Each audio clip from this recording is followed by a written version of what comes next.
வணக்கம். செல்வகுமாரின் மாலை வானிலை ஆய்வறிக்கை. அதிகாரப்பூர்வ வானிலை அறிக்கைக்கு இந்திய வானிலை ஆராய்ச்சித்துறை அறிக்கையை பார்க்கவும். 2026 பிப்ரவரி 18 புதன்கிழமை மாலை நிலவர ஆய்வறிக்கை. காற்றழுத்த தாழ்வு பகுதி இலங்கையின் தென்கிழக்கு தெற்கு பகுதியை ஒட்டி தொடர்ந்து நீடிக்கிறது. அடுத்த காற்று சுழற்சி தாழ்வு பகுதியும் வட இலங்கையை நோக்கி நெருங்கி வருகிறது. இரண்டு சுழற்சிகள் வட இலங்கை அருகே ஒரு சுழற்சியும், அதாவது தமிழ்நாட்டின் டெல்டா மாவட்டங்களுக்கு சற்று அப்பால் ஒரு சுழற்சியும், இலங்கையின் தெற்கு பகுதியில் ஒரு சுழற்சியும் அமைந்து இணைப்பு சுழற்சியால் பிணைக்கப்பட்டு நிலநடுக்கோட்டு இந்திய பெருங்கடல் காற்றை தமிழ்நாட்டின் டெல்டா மாவட்டங்கள், தென் மாவட்ட மேற்கு தொடர்ச்சி மலைப்பகுதிகள், மேற்கு மாவட்டங்கள், உள் மாவட்டங்களில் குவிக்கும் என்று எதிர்பார்க்கப்படுகிறது. சென்னை வரைக்கும் கூட எட்டி பிடித்து மழைப்பொழிவை ஏற்படுத்தும். சென்னை உள்ளிட்ட பகுதிகளுக்கு அவ்வப்பொழுது கொடுத்தாலும் டெல்டாவிற்கு தெற்கே உள்ள அனைத்து மாவட்டங்களுக்கும், குறிப்பாக தென் மாவட்டங்களுக்கும், தென் மாவட்ட மேற்கு தொடர்ச்சி மலைப்பகுதிகளுக்கு மிக கன மழைப்பொழிவு இருக்கிறது. வரக்கூடிய 3 நாட்களுக்கு 20ஆம் தேதி டெல்டாவில் தொடங்கும் மழை, 21, 22, 23 3 நாட்களுக்கு தென் மாவட்ட மேற்கு தொடர்ச்சி மலைக்கும், மேற்கு தொடர்ச்சி மலையின் பிற பகுதிகளுக்கும், மேற்கு மாவட்டங்களுக்கும், தென் மாவட்டங்களுக்கும், கர்நாடக எல்லையோர மாவட்டங்களிலே ஈரோடு, நீலகிரி உள்ளிட்ட பகுதிகளுக்கும், உள் மாவட்டங்களுக்கும் மழைப்பொழிவை கொடுக்க போகிறது. கர்நாடக, ஆந்திர எல்லையோர மாவட்டங்களுக்கு சற்று 22, 23ஆம் தேதி கொடுத்தாலும் 21, 22ஆம் தேதி டெல்டா மாவட்டங்களுக்கும், தென் மாவட்டங்களுக்கும் கனமழை பொழிவை கொடுப்பதற்கு வாய்ப்பு இருக்கிறது. இந்த நிகழ்வு மழைப்பொழிவை 20ஆம் தேதி தான் தொடக்கும். இன்றைக்கு டெல்டா மாவட்டங்களில், குறிப்பாக வேதாரண்யம் பகுதியில் தூறல் நனைக்கும் மழைப்பொழிவுகள் ஒரு சில இடங்களில் இருக்கிறது. மன்னிக்கவும், நனைக்கல, தூறல், அங்கொன்றும் இங்கொன்றுமாக தூறல் விழுகிறது. இந்த தூறல் மழைப்பொழிவு நேற்றும் இருந்திருக்கும், இன்றைக்கும் இருக்கிறது. இதுபோல் தான் மழைப்பொழிவு நாளை மாலையும் இருக்கும். லேசாக தூறல். இது மழைப்பொழிவை தொடர்ச்சியாக கொடுக்காது. இது நனைக்கவும் செய்யாது. அறுவடை எந்தவித பாதிப்பும் நாளைக்கு செய்யாது. 20ஆம் தேதி அதிகாலையிலிருந்து மழைப்பொழிவு தொடங்கும்.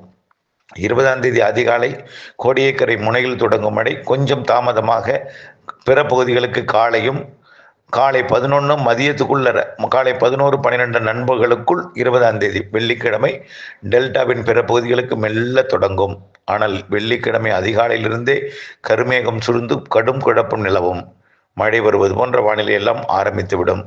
ஒரு சில இடங்களில் தூறல் கூட கொடுக்கலாம். தென் கடலோரத்தில் படிப்படியாக 20ஆம் தேதி மதியத்திலிருந்து தொடங்கும் மழை 20ஆம் தேதி மாலையிலிருந்து நன்றாகவே டெல்டாவிலும் தென் மாவட்டங்களிலும் பெய்ய தொடங்கும். 21, அதாவது சனிக்கிழமை மற்றும் ஞாயிற்றுக்கிழமை 2 நாளும் அனைத்து தென் மாவட்டங்கள், அனைத்து பகுதிகளிலுமே பரவலான மழைப்பொழிவு எனலாம். தென் மாவட்ட மேற்கு தொடர்ச்சி மலைக்கும், மேற்கு தொடர்ச்சி மலை நீலகிரி முதல் கன்னியாகுமரி வரைக்கும், இதில் தென் மாவட்ட மேற்கு தொடர்ச்சி மலை வால்பாறை மற்றும் கொடைக்கானலுக்கு இடைப்பட்ட பகுதி தொடங்கி கன்னியாகுமரி வரைக்கும் கனமழை பொழிவு தருகிறது. ஒரு சில இடங்களில் மிக கனமழை பொழிவு கூட இருக்கும். தேனி, விருதுநகர், தென்காசி மற்றும் திருநெல்வேலி, கன்னியாகுமரி, தூத்துக்குடி மற்றும் மதுரை, சிவகங்கை, ராமநாதபுரம் ஆகிய மாவட்டங்களுக்கு கண்டிப்பாக கனமழை காத்திருக்கிறது. அதேபோல திருப்பூர் மாவட்டத்தின் தெற்கு பகுதி, கோயம்புத்தூர் மாவட்டத்தின் தெற்கு பகுதி, திண்டுக்கல் மாவட்டத்தின் கொடைக்கானல் மலைப்பகுதிக்கும் கனமழை இருக்கிறது.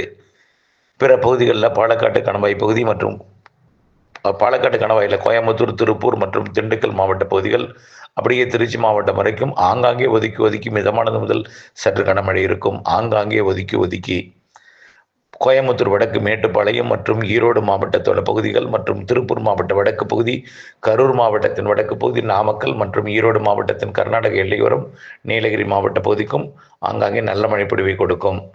அதே போல தான் திருச்சி மாவட்டத்தின் ஒட்டுமொத்த பகுதிக்கும், அரியலூர், பெரம்பலூர், டெல்டா மாவட்டங்களில் திருவாரூர், தஞ்சாவூர், மயிலாடுதுறை, காரைக்கால், நாகப்பட்டினத்திற்கும், அரியலூர், பெரம்பலூருக்கும் நல்ல மழை இருக்கிறது. இந்த மழைப்பொழிவு சேலத்திற்கும் கொடுக்கும், கிருஷ்ணகிரிக்கும் எட்டும் என்று எதிர்பார்க்கப்படுகிறது. ஆனால் கிருஷ்ணகிரிக்கு பெரிய அளவிலே கனமழை பொழிவெல்லாம் கொடுப்பதற்கு உடனடியாக வாய்ப்பில்லை என்றாலும் ஆங்காங்கே நனைக்கும் மழை லேசான மழையாக வரக்கூடிய 21ஆம் தேதி தொடக்கும்.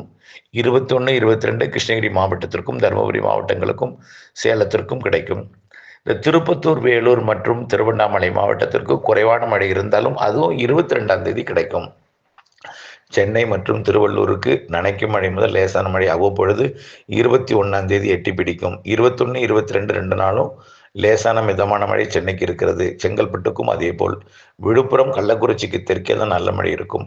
விழுப்புரம் கள்ளக்குறிச்சியை விட புதுச்சேரி கடலூருக்கு நல்ல மழை இருக்கும். புதுச்சேரியை விட கடலூருக்கு இருக்கும். கடலூரிலும் கடலூர் தெற்கு பகுதி நல்ல மழை இருக்கும். அதை விட மயிலாடுதுறைக்கும் அரியலூருக்கும் இருக்கும். பெரம்பலூர் திருச்சிக்கு அதை விட கொஞ்சம் குறைவாக இருந்தாலும் நல்ல மழை இருக்கிறது. டெல்டாவிற்கு கனமழை இருக்கிறது. ஆங்காங்கே சற்று கனமழை முதல் கனமழையும் பரவலான மிதமான முதல் சற்று கனமழையும் இருக்கும். தென் மாவட்டங்களுக்கு தான் பரவலான மழைப்பொழிவு அனைத்து இடங்களுக்கும் தெரிகிறது. தென் மாவட்ட மேற்கு தொடர்ச்சி மலைக்கும் கேரளாவிற்கும் மிக கனமழை பொழிவும் அதிக மழை பொழிவு கூட கேரளாவிற்கு தெரிகிறது. கேரளாவிற்கு ஆக இந்த நிகழ்வு வரக்கூடிய 20, 21, 22, 23 தேதிகளில் தமிழ்நாட்டுக்கு மழைப்பொழிவை கொடுக்கும். 24ஆம் தேதி அது தமிழ்நாட்டின் கரையை ஒட்டி மெல்ல செயலிழக்க தொடங்கும். 23 செயலிழக்க தொடங்கும். 24 இன்னும் செயலிழக்க தொடங்கினாலும் வளிமண்டல சுழற்சியாக இருந்து கொண்டு இரு காற்று இணைவை வளிமண்டலத்தில் ஏற்படுத்தி கொண்டு ஆங்காங்கே தூறல் நனைக்கும் மழைப்பொழிவை மார்ச் 2ஆம் தேதி வரை கொடுக்கும். அதாவது 25, 26, 27, 28 மற்றும் மார்ச் 1, 2 ஆகிய 7 நாட்கள், ஒரு வாரத்திற்கு மேலும் மழை தொடரும். ஆனால் பெரிய மழை அதாவது கனமழைனா 20 பிற்பகலில் இருந்து 21, 22, 23 தான். 24லிருந்து 2ஆம் தேதி வரைக்கும் உள்ள மழை பொழிவு ஆங்காங்கே ஒரு சில இடங்களில் நனைக்கும் மழை, லேசான மழை என்று குழப்ப வானிலை நீடிக்கும். அறுவடைக்கு அச்சுறுத்தல் கொடுக்குமே தவிர பெரிய அளவிலே பாதிக்கும் மழை அல்லது நிகழ்வு செயலிழந்து நீடித்து நனைக்கும் மழை, லேசான மழை, மிதமான மழை பொழிவாக கொடுத்து கொண்டிருக்கும். நிகழ்வு விலகி செல்லாது, ஆனால் கரையோரமாக இருந்து செயலிழந்து கொண்டே இருக்கும். இரு காற்று இணைவு கடலில் நடைபெறும். கடலில் மழைப்பொழிவு ஏற்படுத்தி கொண்டே இருக்கும். நல்ல மழைப்பொழிவு ஏற்படுத்தி கொண்டே இருக்கும். இந்த நிகழ்வால் மார்ச் 2ஆம் தேதி வரைக்கும் மழைப்பொழிவை கொடுப்பதற்கும் கனமழை பொழிவு என்பது 3 நாட்களுக்கு தான். அதாவது 20 பிற்பகலிலிருந்து 21, 22, 23 தான். அதற்கு பிறகு மார்ச் 2ஆம் தேதி வரை குழப்பமும் தூறலும் சாரலும் நனைக்கும் மழைப்பொழிவுகளும் குறிப்பாக ஆந்திர கர்நாடக பகுதி கூட இருக்கும். கர்நாடக எல்லையோர மாவட்டங்களுக்கும் வடகடலோரத்திற்கும் கூட இருக்கும். கேரள எல்லையோரத்துக்கும் இருக்கும். ஆங்காங்கே இருக்கும். அதான் குழப்பம், அறுவடைக்கு அச்சுறுத்தல் மட்டும். அது அடுத்தபடியாக மழைப்பொழிவு மார்ச் 8க்கு மேல். ஆனால் அந்த நிகழ்வு 8லிருந்து 15க்குள் எதிர்பார்க்கப்படுகிறது.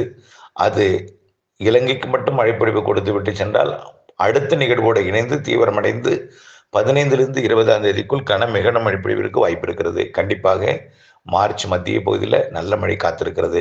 15லிருந்து 20ஆம் தேதிக்குள். ஆகவே இது குறித்து ஏற்கனவே அறிவிக்கை வெளியிடப்பட்டிருக்கிறது. அறுவடை விவசாயிகள் நாளை ஒரு நாள் இடைவெளி இருக்கிறது, அறுவடை செய்யலாம். முதிர்ந்த நெல்தானியங்களை மட்டும் அச்சப்பட வேண்டாம். மற்றும் 3 நாட்களுக்கு பிறகு அறுவடைக்கு இடைவெளி கிடைக்கும். குழப்பங்களும் மிரட்டல்களும் இருக்கும். ஆனால் 2ஆம் தேதிக்கு பிறகு ஒரு வாரத்திற்கு நல்ல ஒரு இடைவெளி கிடைக்கும், நல்ல ஒரு வெயில்.